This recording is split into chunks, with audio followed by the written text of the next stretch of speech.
I first met Edgar Cahn in 2004, and I can honestly say it changed my life. I had just read the book The Future of Money by Bernard Lietaer, and I picked it up because of my despondency over the way that our economy was driving everything off a cliff, especially mass incarceration, racial disparities in all aspects of life, our lack of ability to find or provide care for loved ones and neighbors in need, the difficulties in making a living in creative pursuits. So when I read the book, The Future of Money, it was a revelation because the author showed different ways that people have organized themselves economically throughout human history. But the thing that really captured my imagination was time banking, realizing that people right now were doing something different, something that completely changed the dynamic.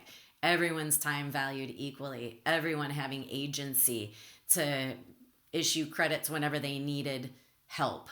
Everyone being honored and respected for what they had to offer as well as what they needed. So I was really motivated to start a time bank. I felt like we needed it long ago.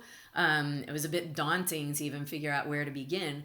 But luckily, right when I read the book, there were two conferences scheduled for that summer, a local currencies conference and an international time banking conference. So I got to meet Edgar and a lot of other people who became heroes and mentors of mine. It's been my utmost pleasure and honor to have been able to actually work with my mentors and heroes, Edgar chief among them. So not only did Edgar inspire us with his words, his speeches, his writing, but he came here and got hands-on. He helped start our time bank. He trained us with a whole team of other people. And he also came here and we co-hosted a couple international time banking conferences. One of my most fun times with Edgar was he was here in 2011 for the Wisconsin Uprising, where people occupied the Capitol building in support of worker rights and a fair economy.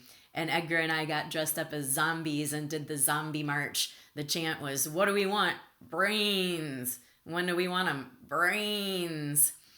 But then my very favorite memory of Edgar was during a time when we had really different ideas about how to go forward. We were both working with Time Banks USA at the time, and we had a big difference of opinion. So we went into his office a little bit before dusk, and I will never forget sitting there talking it out, talking it through detail by detail. It got darker and darker and darker, and we sat there for hours in the pitch dark and really talked through our differences and really understood each other.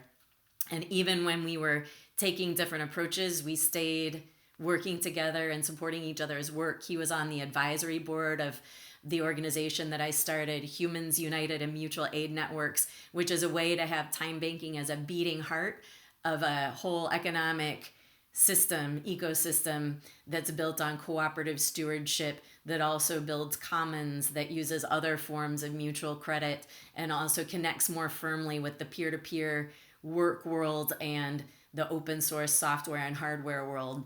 And Edgar was a friend to the end, always looking for ways to connect and further a vision for a more beautiful world. And Edgar, wherever you are, I appreciate it tremendously. You improved my life and the lives of countless others in so many ways, and we look forward to carrying your legacy forward, and may your vision for the world come true.